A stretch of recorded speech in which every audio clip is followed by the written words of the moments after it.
تو یا اللہ اس خالی دل کے ساتھ میں کیسے تیرے سامنے کھڑا ہوں؟ موت قریب آ گئی اور دل نا آشنا ہے، اور میرا سب سے زیادہ رونا ان دنوں میں اس بات پر ہے کہ یا اللہ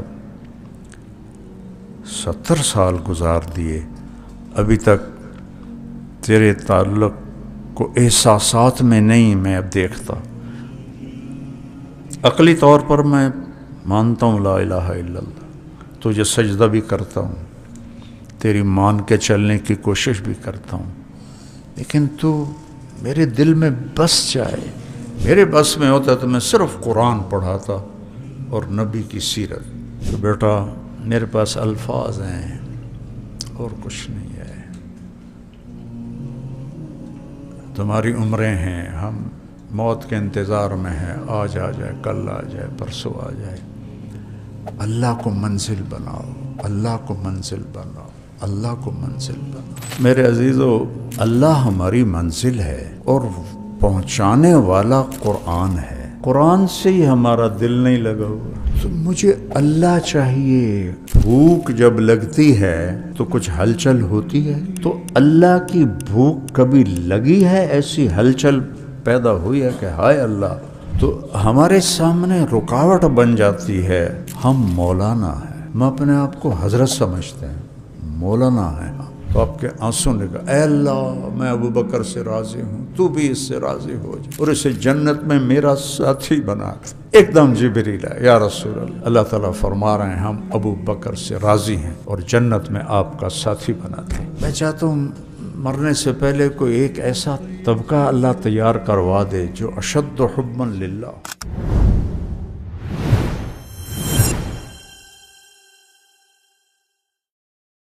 بسم اللہ الرحمن الرحیم، والصلاة والسلام علی رسولہ الکریم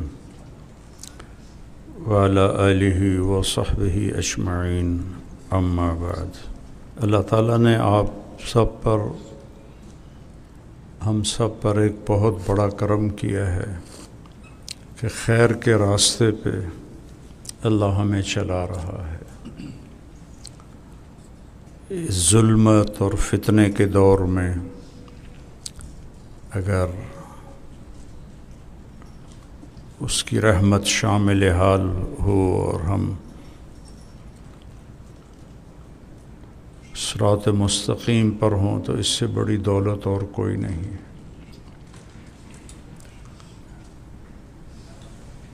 اللہ تعالیٰ ہمیں اس پر موت تک قائم رکھے، اسی پر ہمارا خاتمہ۔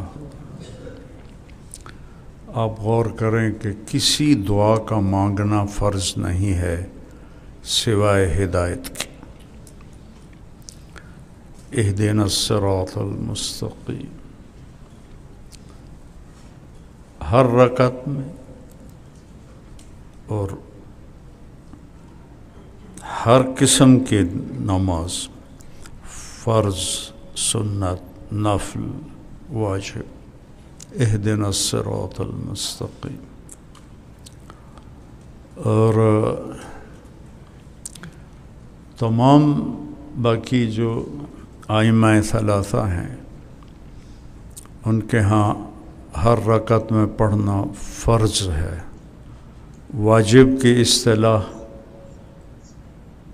احناف نے نکالی ہے، ہم سے زیادہ سمجھدار تھے لوگ، لیکن ہم رجال و نحن رجال، میری سمجھ میں واجب آج تک نہیں آیا۔ مطلب یہ مجھے منطق سمجھ میں نہیں آتی ہے، یا فرض ہے یا سنت ہے بس، یا نفل ہے۔ باقی واجب بھی پہلے زمانے میں فرض کے معنی میں تھا، جو حدیث میں وجبت محبتی للمتحابین فیہ، وجبت محبتی للمتزاورین فیہ، وجبت محبتی للمتبادلین فیہ۔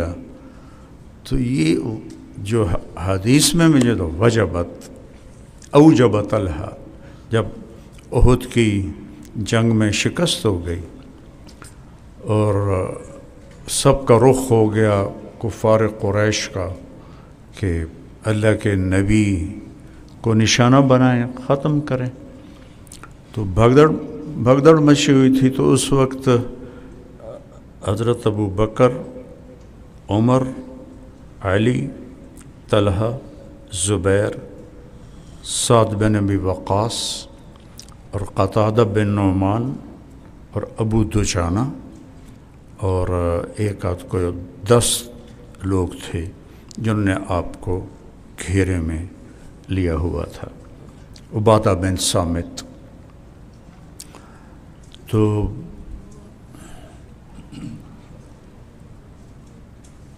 جتنے حملے ہو رہے تھے یہ 10 لوگ ان کے سامنے سینہ سپر تھے، اور تیر آ رہے تھے تو حضرت طلحہ رضی اللہ عنہ اپنے ہاتھ پر ان کو روکتے رہے، یہاں تک کہ یہ ہاتھ آپ کا ساری زندگی کے لیے شل ہو گیا، مشلول ہو گیا۔ ایسی ایک بات یاد آ گئی، جب حضرت علی رضی اللہ تعالیٰ عنہ کی بیعت ہونے لگی تو سب سے پہلے حضرت طلحہ نے بیعت کی، تو مشلول ہاتھ تو ایک بدو کھڑا تھا، کہنے لگا یہ خلافت نہیں چلے گی، ان ھذا الامر لا یتم، اس نے وہ مشلول ہاتھ سے فال لی، ان ھذا الامر لا یتم۔ وہ ایسا ہی ہوا، ساری زندگی حضرت علی رضی اللہ تعالیٰ عنہ کی لڑتے ہی گزر گئی، دکھوں میں گزر گئی، داڑھی پکڑ کے کہتے تو کب رنگین ہوگی۔ جب وہ ایک دفعہ بیمار ہوئے تو کہا یا رسول اللہ لگتا ہے میرا وقت آ گیا، کہا نہیں، اس سے یہ رنگین ہوگی تو تیری موت ہوگی، اس لیے پھر وہ کہتے تھے تو کب رنگین ہوگی، تو وہ شل ہو گیا ان کا ہاتھ سارا۔ اور پھر قتادہ بن نعمان رضی اللہ تعالیٰ عنہ نے زرہ پہنی تھی، وہ آگے ہو گئے، تو وہ تیر ان کو لگ رہے تھے، زرہ پر تو اثر انداز نہیں ہو رہے تھے، لیکن ایک تیر آنکھ میں جا لگا، تو آنکھیں تو بند نہیں ہوتی، اتنا سوراخ ہوتا ہے، اندر چلا گیا، ایک دم خون سے چہرہ رنگین ہو گیا، اور وہ ایسے اللہ کے نبی کی طرف چہرہ کیا اور رونے لگے، یا رسول اللہ میری آنکھ چلی گئی۔ تو آپ نے فرمایا کیا چاہتے ہو، آنکھ چاہیے یا جنت چاہیے؟ کہا جی دونوں ہی چاہیے۔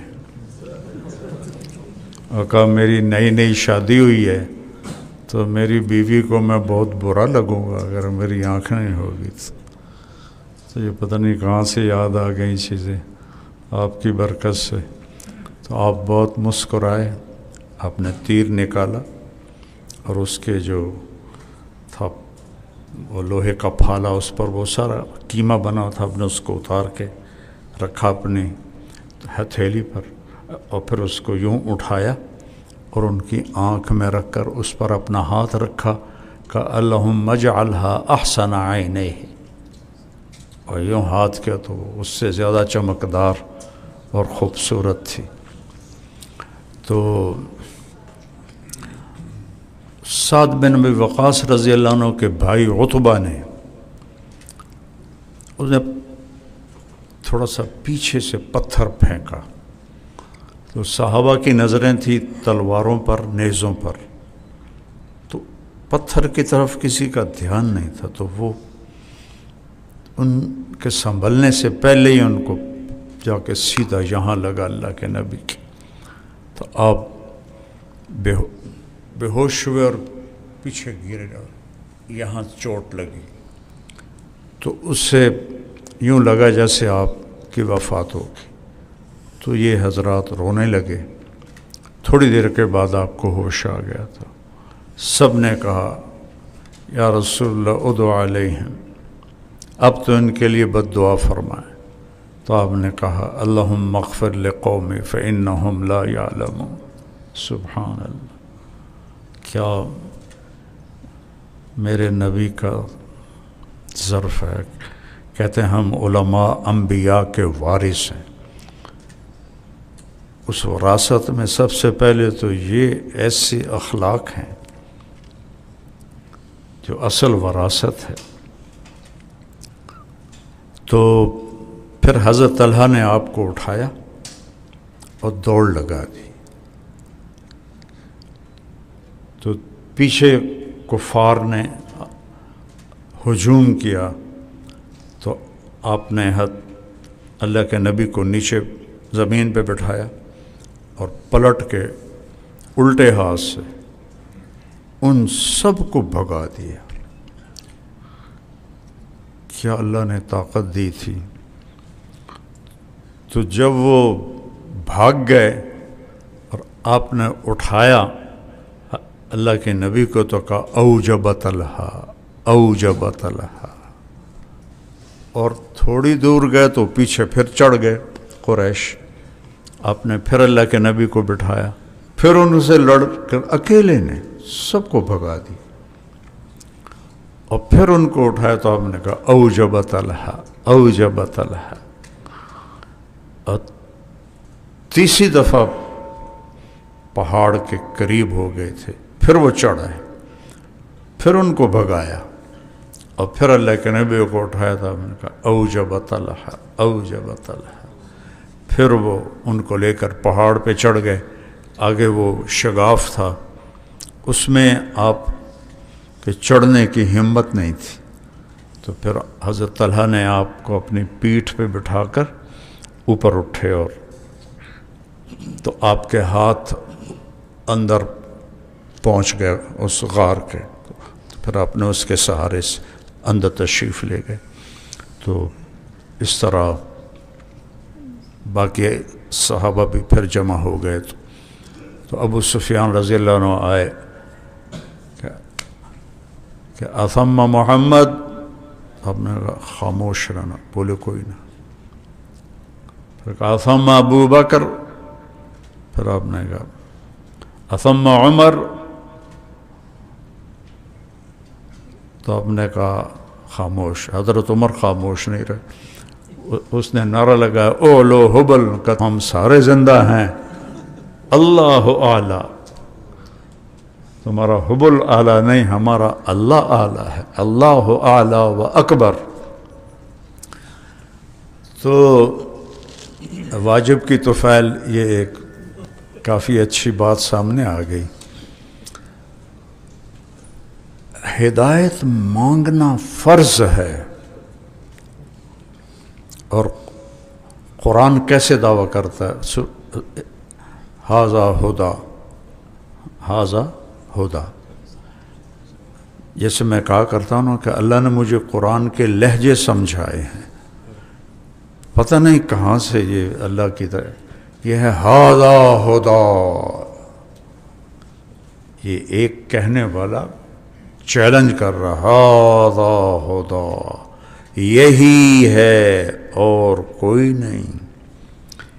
خدا ہادی نہیں کہا، خدا مبالغے کے ساتھ کہ یہ خود مجسم ہدایت ہے.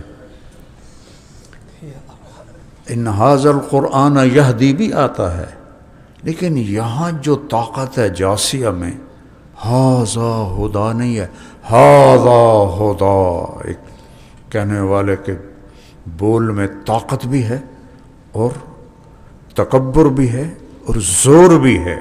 یہی ہے، یہ تو خود مجسم ہدا ہے، تو اس سے ہدایت کیسے نہیں ملے گی؟ یہی تو ہدایت کا راستہ ہے. تو ہم سب اس کے محتاج ہیں. اور ہدا میں نے کافی پرانی بات ہے، میں نے کہا یہ ہدا ہدایت ہدایت اس کو لغت میں تو دیکھوں کہ کیا مطلب ہے. تو آخر میں جا کے ایک مطلب لکھا ہوا تھا، سمندر میں سے نکلی ہوئی پہاڑ کی چٹان جو روشن ہوتی ہے، تو اس سے مجھے اگلی بات تاریخ کی برکت سے سمجھ میں آئی. وہاں کچھ نہیں آگے لکھا ہو. پہاڑ جتنے پہاڑ دنیا زمین پر ہیں اس سے زیادہ سمندر میں ہیں۔ ہمالیہ سے بڑے پہاڑ سمندر میں ہیں۔ یہ تو زمین پر بڑا پہاڑ ہمالیہ ہے، اور زمین ہے 29% اور سمندر ہے 71%، تو اس میں پہاڑوں کے سلسلے ہیں۔ تو اس میں کچھ چوٹیاں پانی سے باہر نکلی ہوتی ہیں، ان کو ہدا کہتے ہیں۔ آگے بات کیسے جڑی کہ عرب سمندری سفر سے گھبراتے تھے،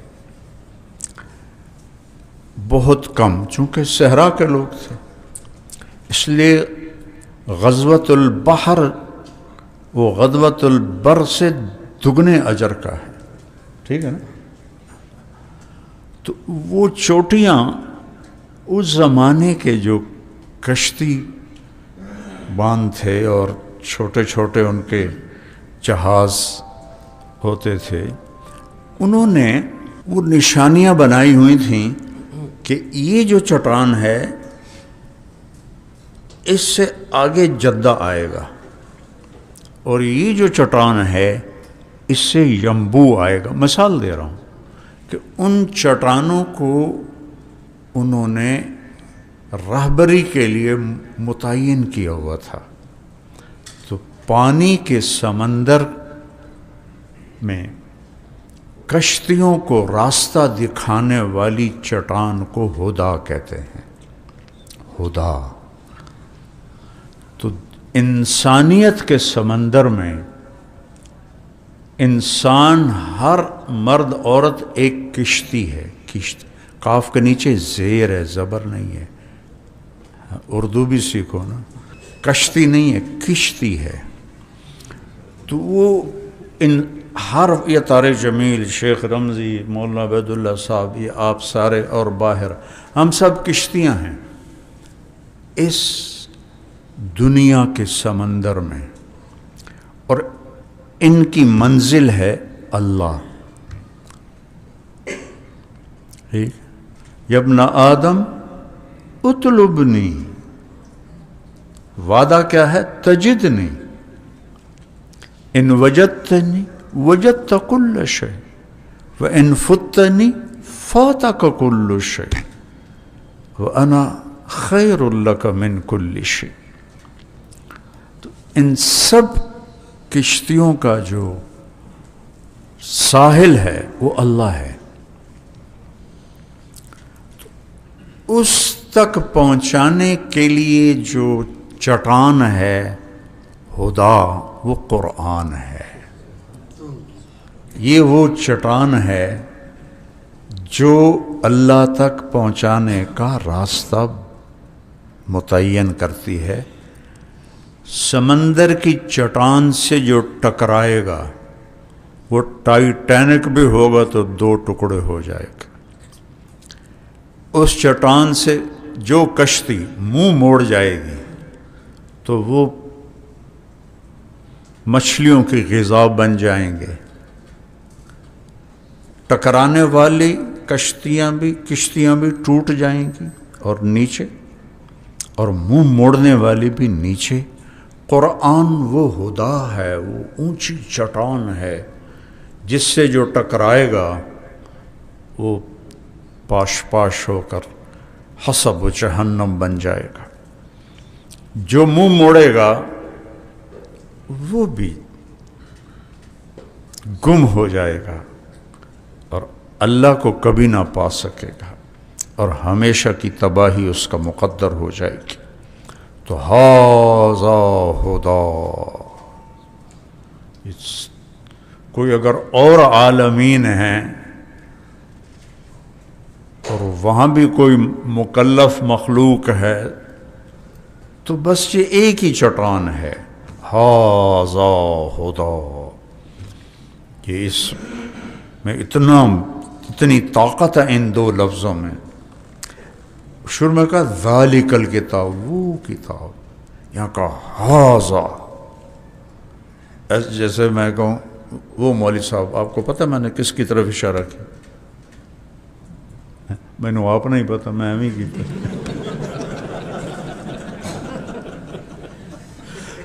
میں کہتا ہوں یہ بوتل، تو اب سب کو پتہ چل گیا کہ یہ قرآن نے یہاں کہا ھذا ھدی، یہ ہے ہادی، بلکہ ہدایت ہے بذات خود۔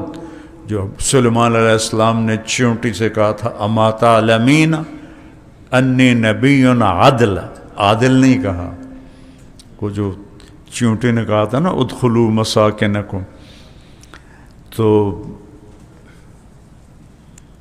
فتبسم ضاحکا من قولها، تو اس کو پکڑوا کے رکھا اپنی ہتھیلی پر۔